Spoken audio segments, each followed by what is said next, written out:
The computer, to me, is not necessarily a very new instrument. It's very much like a cathedral organ, which we all know very well. We see the organ master sitting at his console, playing the keys and pulling the stops. And what he's really doing is interrupting the flow of air through the chambers into the various pipes to produce a wondrous variety of sound. Just as the organ master sits there, so we see everybody at their keyboards, essentially interrupting through the computer the flow of electrons to produce wonderful images of light and sound, new things for our eyes and ears. To stick with the cathedral image, there's another thing in the cathedral which was absolutely new in its time, which was the wondrous stained glass window, which through the purity of light and its power in the dark space had a great capacity to excite wonderful images inside us. Likewise, we have a new instrument, another new instrument, a laser, which has this extraordinary purity of light, which fascinates everyone who sees it, just the light itself. So we have finally this very bright light, and just as the stained glass window was a surface on which the play of sunlight could happen, so the hologram becomes a surface on which the laser can play.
Light consists of a wide spectrum of very, very active energies, all the way from the most active violet down to red, which is the least active but still very active.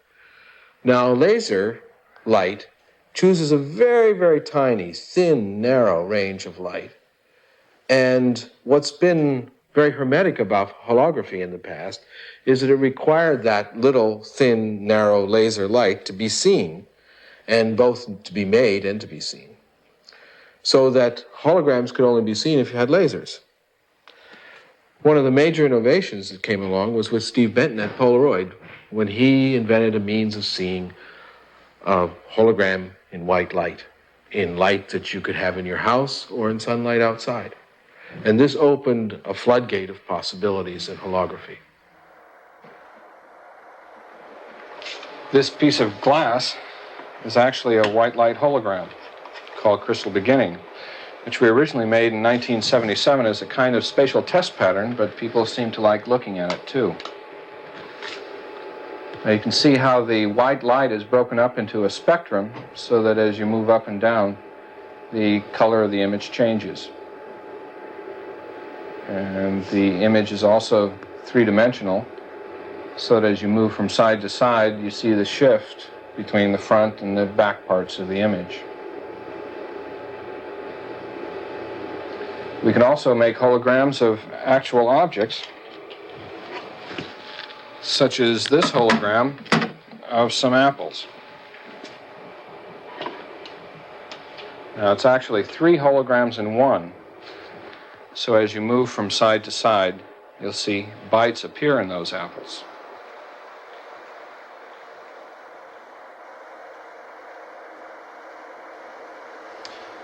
We designed white light holograms so they could be viewed with ordinary sources of light, like a spotlight or sunlight or an electric light that you could buy in a hardware store. All these lights are spread out over a wide spectrum of all colors. That's why they're white light. But 10 years ago, we had to show holograms with lasers, which have all their light concentrated into a single color. Lasers are expensive and difficult to work with, but they do give some pretty impressive images, like this hologram, which we made with Fritz Goro a few years ago. The images can be very sharp and deep and so realistic that people actually try to reach out for them. White light illumination turned out to be even more practical because anybody could set up a hologram in a museum or a gallery or their private collection. Now, all these holograms are printed onto a very high-resolution photographic emulsion coated on these glass plates. But that's where the analogy to photography ends. So let's go in the lab and I'll show you how a hologram really is recorded.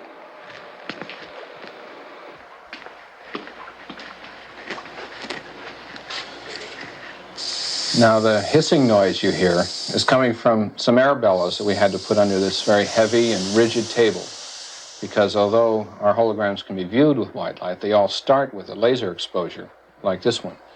And that means that everything has to stand extremely still for several seconds during the exposure. And the plate's held over here, the object is clamped down here, and illuminated with a laser beam coming from over there. Now let's talk about the laser beams for a second.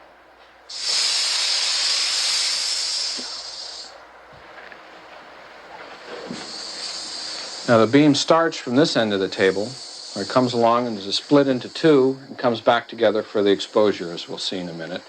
The beam itself is coming up through a hole in the table from the laser, which is under here. The laser produces a concentrated beam of purely single frequency light, unlike an ordinary light source that spreads out a beam of white light which has lots of different frequencies in it. And it's that purity that makes hologram recording possible. Now, I don't normally blow smoke on laser optics.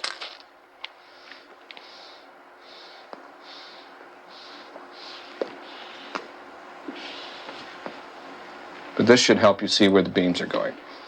Now, most of the light is going down this way, where it'll expand to illuminate the object, the chessmen in this case. But part of the light has been split off over here and is going around, and it's expanding here to reflect off this mirror and go down to the plate directly, where it overlaps the light reflected from those chessmen.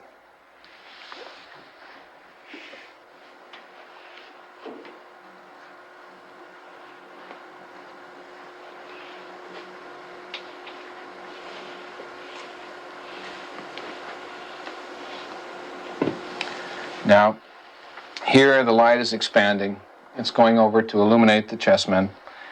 And the second, or reference beam, is coming down directly to hit the plate. And it's where the light from the objects and the reference beam overlap that the holographic recording is made and the information is recorded on the plate.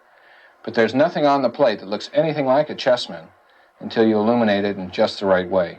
And to understand that better, I'd better draw you a couple of pictures.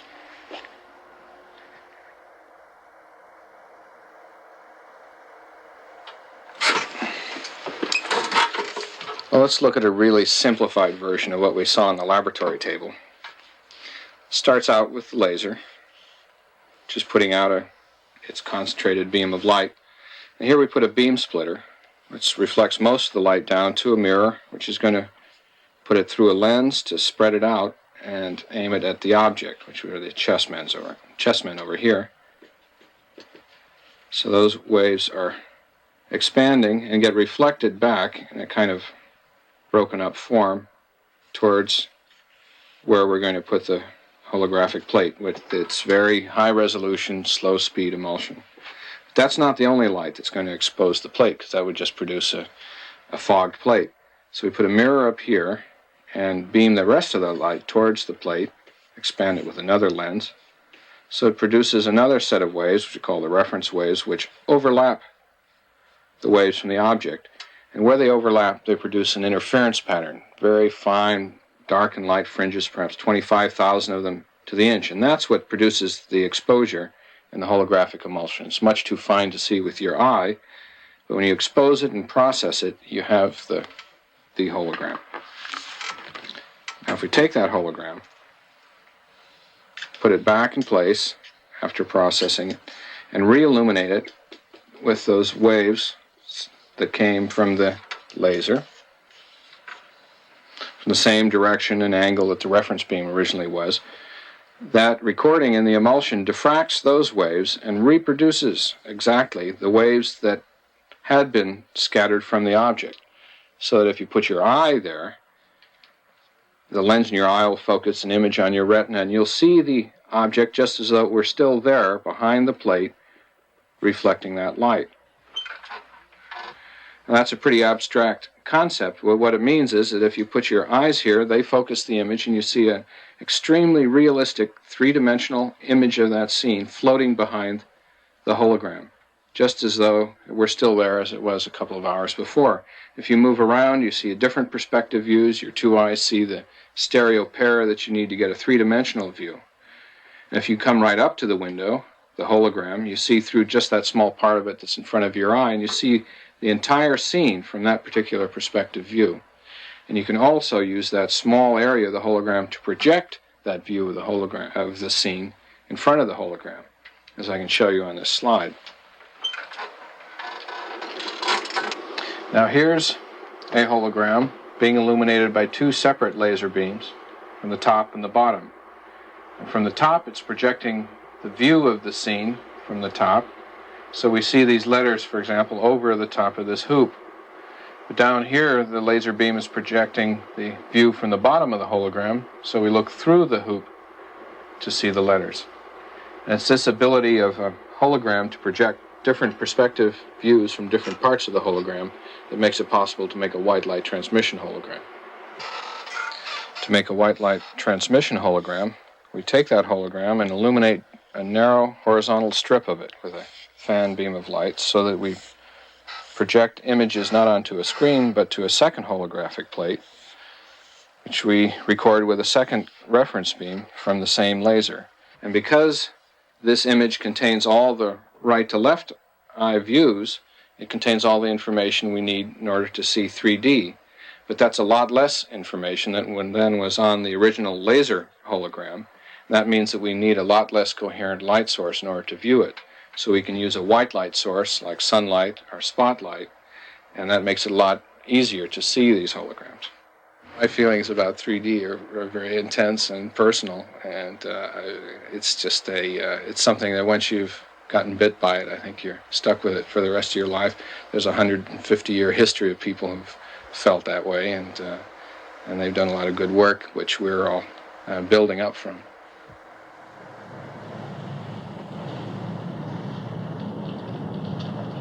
I'm Harry.